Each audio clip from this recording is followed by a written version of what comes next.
ඇත්තටම සුන්දර දර්ශනයක්. වෙලාව හවස 5:07යි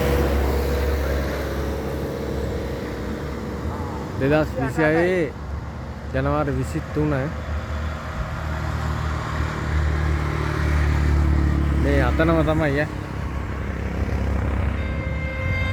නිකන් පිස්සුවක් වගේ වුණා. මොකද අර ගඟ